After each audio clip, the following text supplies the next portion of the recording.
Ladies and gentlemen, I want to tell you a story, and it's a story about my grandfather, who was a stolen generation. He said to me, "Son, we live in a first world country, but in many of our remote Indigenous communities, we have third world problems."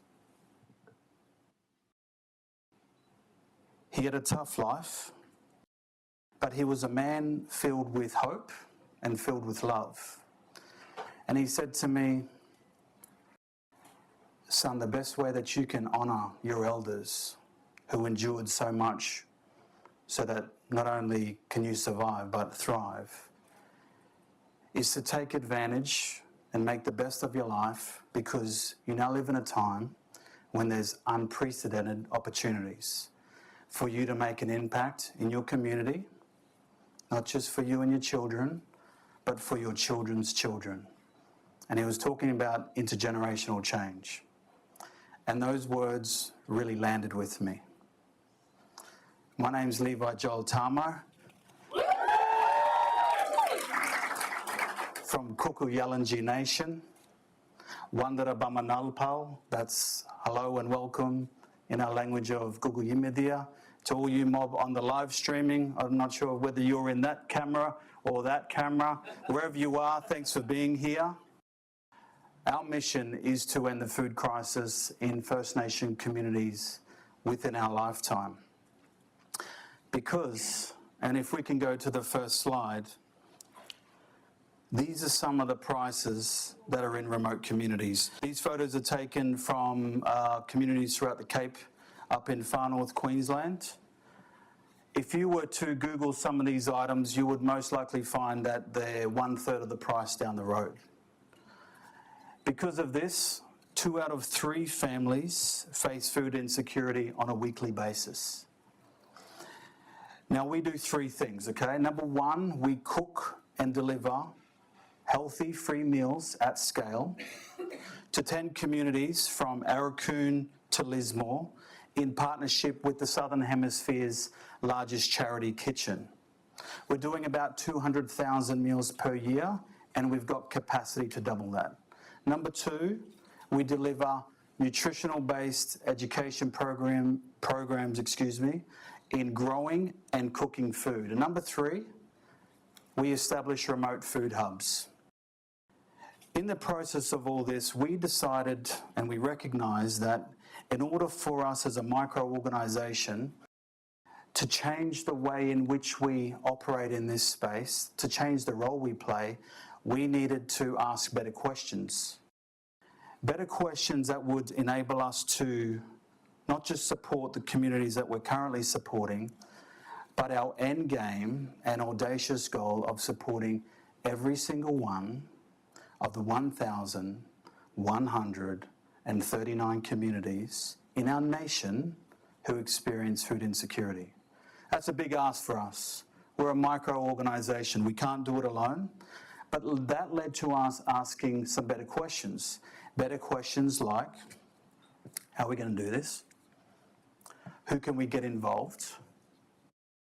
How do we make it sustainable? Which led to more questions like, what can we do to raise awareness?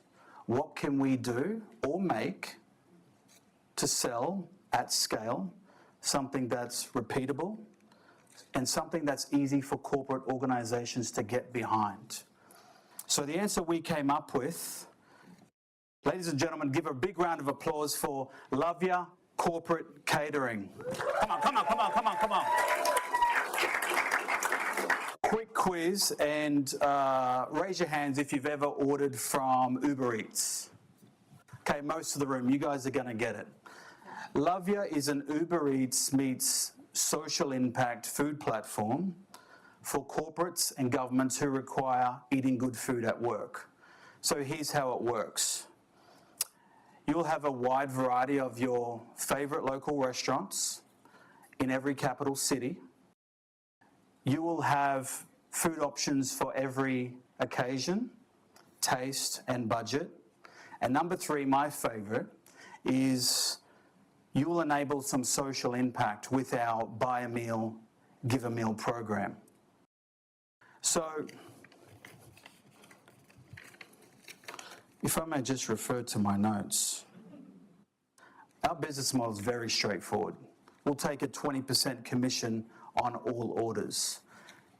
And let me tell you about our amazing team. Some of you are here tonight. If we can go to the next slide. We've got an amazing board.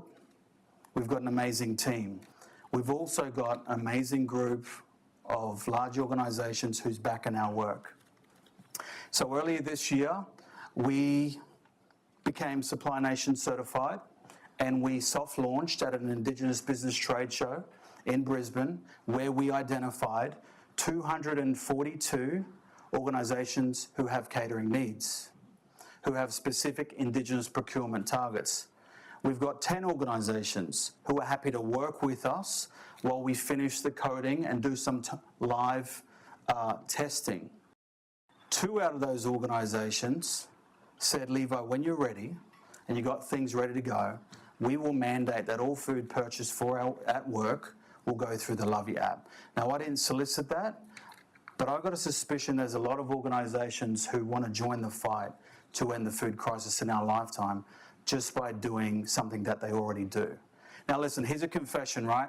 What we're doing, this platform, this concept, isn't innovative at all in function. But where it is innovative is in its impact, because we're not asking corporate organisations to do anything different. We're just saying, would you consider buying from somewhere different when you get your food at work? And would you consider buying through Love Ya?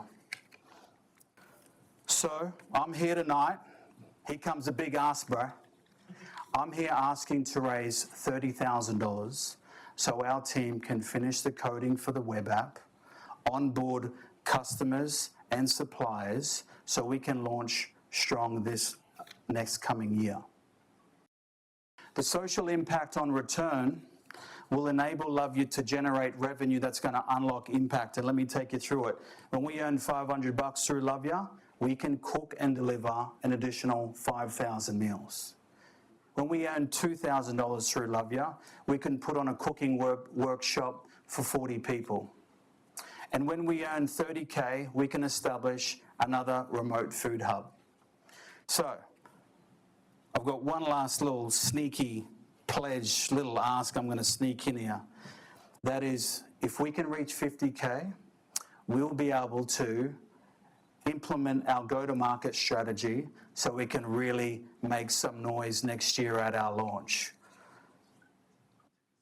Ladies and gentlemen, Love Ya Corporate Catering is, and the dream is that it will unite big business, small business, government, and First Nation communities so that together we can end the food crisis in First Nation communities within our lifetime. Thank you.